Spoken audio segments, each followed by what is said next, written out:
A lot of nonprofits that I work with tend to struggle with knowing what their story is and how to tell their story. So when we think about why our story is important, it really is a matter of providing connection. Good fun development relies on how we connect to other people. So it's about what is our social capital in the community? What's our charisma out there in the community? And when I say charisma, I'm not talking about an individual. I'm talking about the organization's charisma. How do people feel about your brand? What do they think of when they hear your name?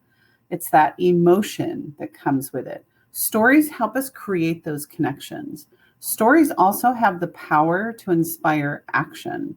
There's actually something that happens in our brain when we hear stories.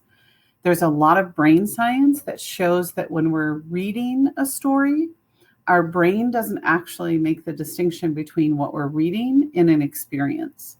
So think about your favorite books, think about favorite movies, stories that you've heard. There's something that happens to us when we hear a great story. And so it has the ability to merge meaning and emotion. Stories also provide clarity, especially if your organization is a little bit complex, meaning you have a wide variety of programs. Sometimes you think, how do I tell the story of my organization when we're literally serving cradle to grave? We're doing 27 different programs.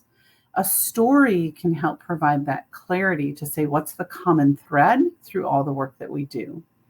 When we think about the brain science and the way that our brain responds, there is really interesting research out there that shows that stories release both dopamine and oxytocin in our brain. Oxytocin encourages a sense of empathy. So when we think about how people connect to our organization, the desire to give often comes because we create a connection with values and belief. There's a sense of empathy that is necessary in that. So stories can generate empathy at a chemical level because they help produce oxytocin. They also releasing dopamine helps us feel good, right? So when we think about this connection between storytelling and fun development, how do people feel about us? Where do they connect into our work? And stories make a huge impact. So how do we tell great stories?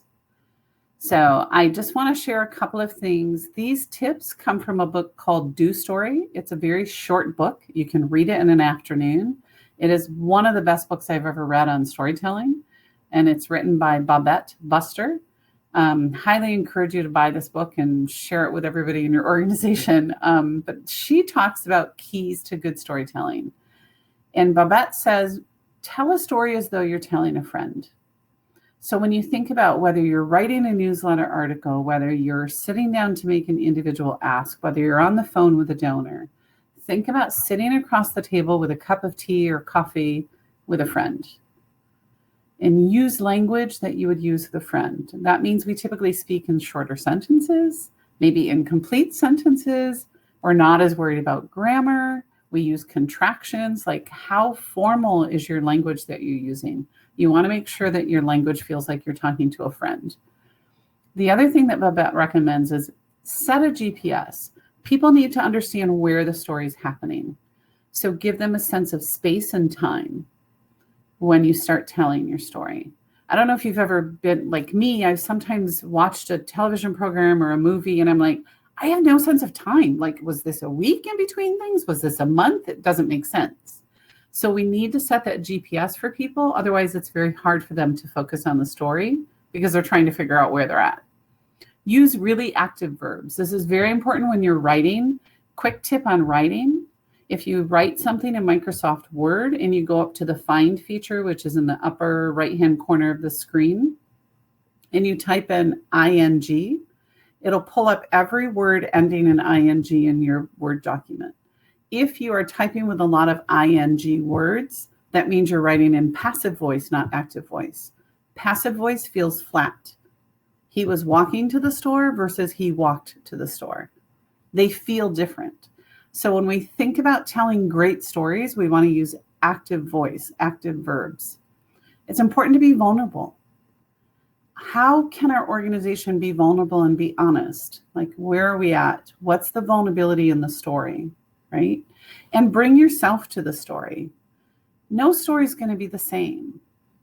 When you are encouraging people within your organization to tell stories, think about your board members. How do board members interact, experience your mission so that they can bring themselves to a story?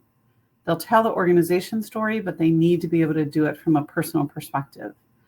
So think about how you engage other people in the story of your organization so they can bring themselves to the story. And always leave them wanting more. Never tell the host story the first time out because you want them to come back and share more. Last tips. When we tell story, it really is a matter of what do we want people to think, what do we want them to feel, and how do we want them to act. So when we think about what do we want them to think, why does our organization matter? What are the myth busters? What do people assume? What assumptions are they making about if we work with people living in poverty? What are the assumptions they're making about that? If we work with the homeless population, what are the assumptions they make about that? If we're working with a symphony, what are the assumptions they make about the symphony audience? We want to do those myth busters. The other thing is, what is the emotion that we want to invoke?